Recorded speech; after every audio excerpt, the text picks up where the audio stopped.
पूरी दिल्ली में वाल्मीकि समाज के नेताओं को, वाल्मीकि समाज के लोगों को टारगेट करके गिरफ्तार किया जा रहा है।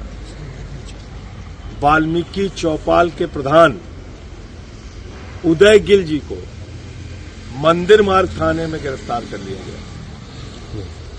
हरीश जी को साउथ एवेन्यू के थाने में गिरफ्तार कर लिया गया।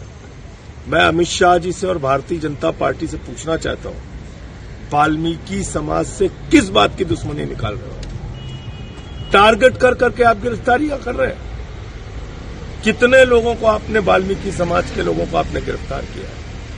और इस अपमान और इस गुंडागर्दी का बदला वाल्मीकि समाज के लोग अपने वोट की ताकत से लेंगे। मैं लोगों से अपील करता हूं, हाथ जोड़कर विनती करता हूं, अपने अपने घरों से निकले वाल्मीकि समाज के लोग।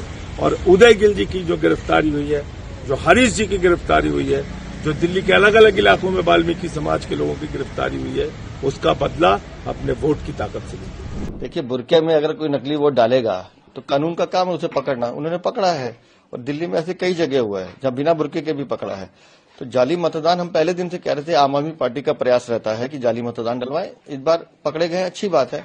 और जहां तक मनीष सिसोदिया, सौरभ भारद्वाज की बात है, हार की निराशा, बौखलाहट, छटपटाहट उनके व्यवहार में दिखाई दे रही है और ये संकेत दे रहा है कि दिल्ली में भारतीय जनता पार्टी की डबल इंजन की सरकार बनने जा रही है। हमें, हमारा जो कार्यकर्ताओं का उत्साह है और जो जनता का मूड हमें पूरे दिन में देखने को मिला है, ये इस बात को स्पष्ट करता है कि जिस बात को हम कई दिन से कह रहे थे कि दिल्ली की जनता व्यवस्था परिवर्तन चाहती है, भ्रष्टाचार मुक्त शासन चाहती है, दिल्ली की जनता विकास चाहती है, डेवलपमेंट चाहती है। और डेवलपमेंट, गुड गवर्नेंस माननीय प्रधानमंत्री जी दे सकते हैं। इसलिए मेरा विश्वास है डबल इंजन की सरकार, भाजपा सरकार।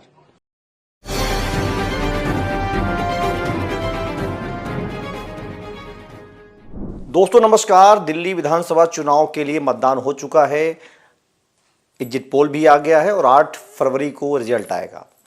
दिल्ली में जहां भारतीय जनता पार्टी 27 सालों के बाद वापसी की तैयारी कर रही है, वहीं आम आदमी पार्टी तीसरी बार लगातार हैट्रिक लगाने की कोशिश में है। और कांग्रेस के लिए मुसीबत है कि क्या इस बार उनकी एक भी सीट निकलेगी या शून्य पर आउट हो जाएंगे।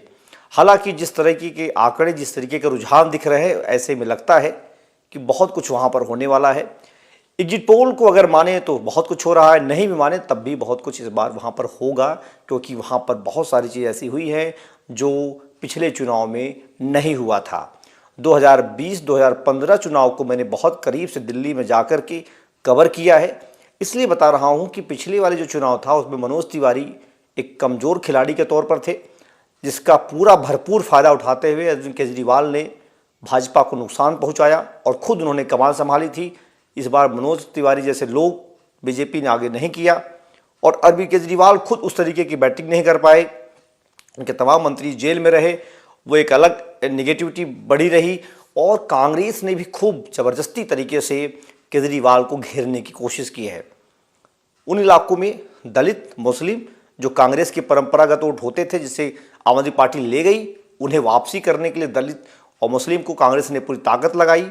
राजस्थान से बहुत सारे बड़े नेता गए, उत्तर प्रदेश के बहुत सारे बड़े नेता रहे, हरियाणा के बड़े नेताओं को वहाँ पर कमान दी गई। साथ ही साथ जो 40 स्टार प्रचारक थे, उसमें कई ऐसे प्रचारक थे जो काफ़ी समय से दिल्ली में रहते हैं और दिल्ली में चुनाव प्रचार करते रहे।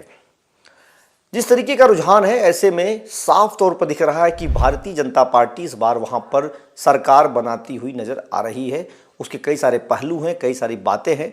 हालांकि रिजल्ट 8 तारीख को आ जाएगा, लेकिन चर्चाएं हो रही हैं कि एग्जिट पोल पास होंगे कि फेल होंगे, क्या होगा। लेकिन मैं आपको हकीकत बताने चल रहा हूँ, जिससे आप सुनेंगे तो आप भी कह पाएंगे कि ये वजहें बीजेपी को मजबूती दे रही हैं।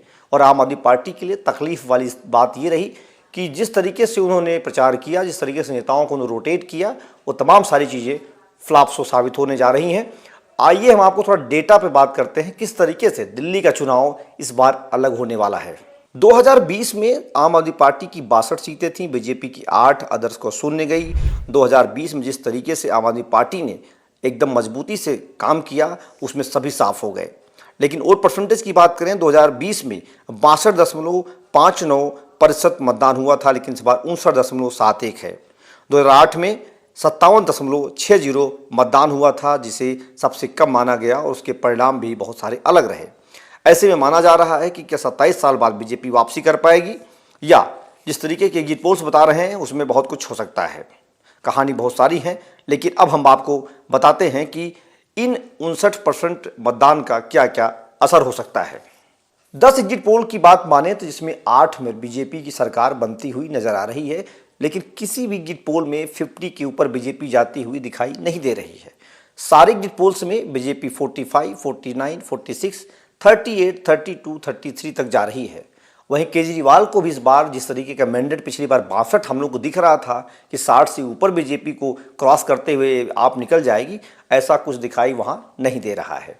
हरियाणा विधानसभा चुनाव के जब परिणाम आए तो उसमें सतीश पूनिया जो प्रभारी थे उनका कहना था कि उन लोगों ने लोकसभा चुनाव में 44 सीटों पर लीड की थी विधानसभा क्षेत्रों में, इसलिए उन्हें लगता था कि 44 सीटें कम से कम बीजेपी की वहां पर आ जाएंगी, और वो परिणाम सामने है। ऐसे में इस बार लोकसभा चुनाव में जहां कांग्रेस और आप ने मिलकर के चुनाव लड़ा, फिर भी बीजेपी को चुनाव नहीं हरा पाए।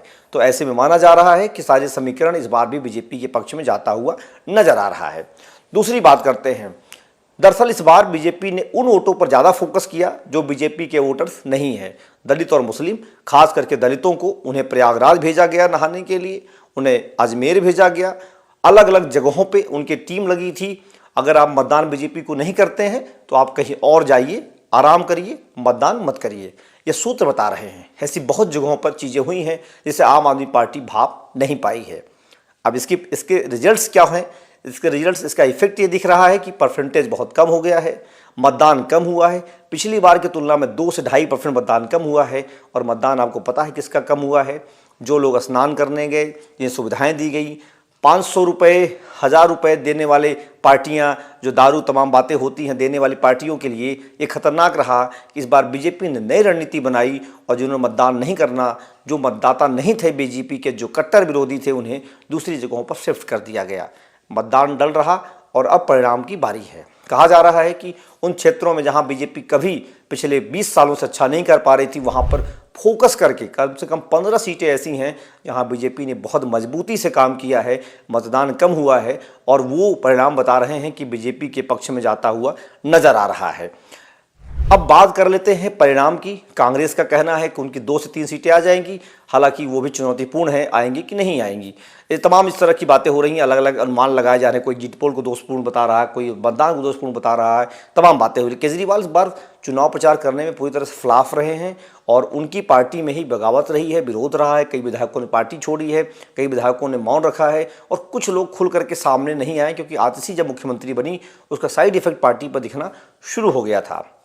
अगर कांग्रेस वहां पर 3 से 7% मतदान पाती है तो कांग्रेस सीटें निकलेंगी, लेकिन मतदान ही नहीं। इसमें कहा जा रहा है कांग्रेस इस बार कई सीटों पर, जो मुस्लिम बहुत सीटें हैं 2, 3, 4, उस पर बहुत मजबूती से चुनाव लड़ पाई है। हालांकि वहां कहा जा रहा है कि AIM ने भी बहुत सारा वोट काटा है मुस्लिमों का, और तमाम चीज़ें हुई। जो आम आदमी पार्टी को जाता रहा है वो जा नहीं पाया है।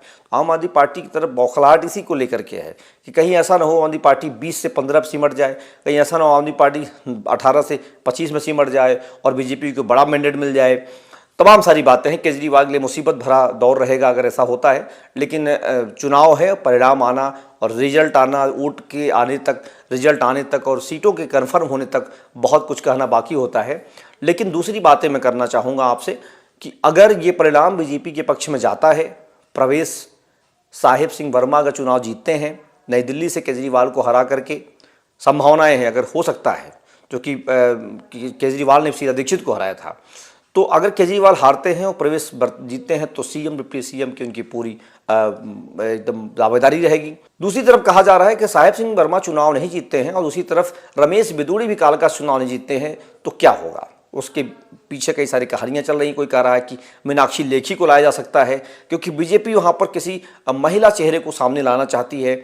ऐसे में सुषमा स्वराज की बेटी, नई दिल्ली की सांसद बासुरी स्वराज का नाम बहुत तेज से अंदर खाने चल रहा है। उन्हें पूरी कैंपेनिंग दी गई है चुनाव की, उन्हें रखा गया सिनेरियो में, सिस्टम में, और युवाओं में उनका क्रेज है। खास करके युवतियां, जो महिलाएं हैं, उनको लगता है कि बासुरी स्वराज उनकी बातों को ज़्यादा आगे रख पाएंगी। ऐसे में बासुरी स्वराज को लेकर के भी काफ़ी उत्साह देखा जा रहा है। तो कहा जा रहा है कहीं ऐसा न हो कि अगर प्रवेश साहब सिंह बरवा चुनाव जीतते हैं तो उनका युग शुरू होता है, अगर वो चुनाव हारते हैं और पार्टी मेजॉरिटी में आती है तो बासुरी स्वराज का भी नंबर आ सकता है। ये दो ऐसे चेहरे हैं जिनकी चीज़ों को लेकर देखा जा रहा है, क्योंकि बासुरी स्वराज की जो एज है वो 40 साल 41 साल है और साहिब सिंह वर्मा की 27 47 से 48 साल है। तो दोनों एक तरह से युवा मारे जा रहे हैं। क्या इनको जिम्मेदारी दी जा सकती है या किसी दूसरे दुष्यंत गौतम इन सबको अगर जीतते हैं चुनाव में लाया जा सकता है? तमाम सारी बातें हैं। लेकिन हरियाणा चुनाव, मध्य प्रदेश का चुनाव, छत्तीसगढ़ का चुनाव ने जिस तरीके से सबको चौंकाया था, सूत्र बता रहे हैं कि ऐसा ही ये दिल्ली भी इस बार चुनाव चौंकाएगा। कहीं ऐसा ना हो जिसकी चर्चा हम कर रहे हैं उसके उलट चीज़ें हो गई हों और पता न चला हो, कांग्रेस मजबूती से चुनाव नहीं लड़ पाई हो, उसका फ़ायदा पूरा आम आदमी पार्टी को मिला हो। तमाम सारी चीज़ें संभावनाओं से भरी पड़ी हैं। तो रिजल्ट आना बाकी है, लेकिन एग्जिट पोल की हकीकत कुछ और भी हो सकती है।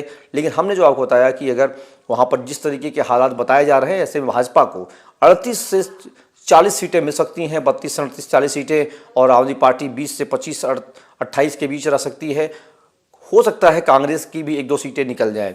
तो मिला जुला करके 8 तारीख इंतजार करिए। लेकिन हमने जो समझा है राजस्थान को, जो हमने हरियाणा को समझा, जो हमने यूपी को समझा और जो दिल्ली को मैं 2 बार समझ चुका हूं, ऐसे में कुछ भी खेल सकता है। लेकिन किसी की भी अरविंद केजरीवाल के पक्ष में अभी कोई कहता हुआ नज़र नहीं आ रहा है। ये माना जा रहा है केजरीवाल के जो हालात हैं, जो उनके वोटर्स हैं, जो मूवमेंट नहीं कर पाए हैं। आपने देखा सौरभ भारद्वाज ने किस तरीके से वहाँ पर लड़ाई भी की, हमारे वोटर मतदान नहीं कर पाए, तमाम सारी बातें हैं। ऐसे में दोस्तों क्या होगा दिल्ली में यह देखना बाकी है। लेकिन लगातार देखते रहिए पोल टॉक। इस पर लगातार चुनाव से संबंधित जानकारियां, ग्राउंड रिपोर्ट, इंटरव्यू और विश्लेषण लेकर के अब हम आते रहेंगे। लगभग हम 2.5 साल से यहाँ से दूर थे, लेकिन फिर हम लौट आए हैं और आप आइए, अपना सहयोग दीजिए, अपनी बात रखिए। आपके मुद्दे की बात को करना हमारा काम है। धन्यवाद। जय हिंद, जय भारत।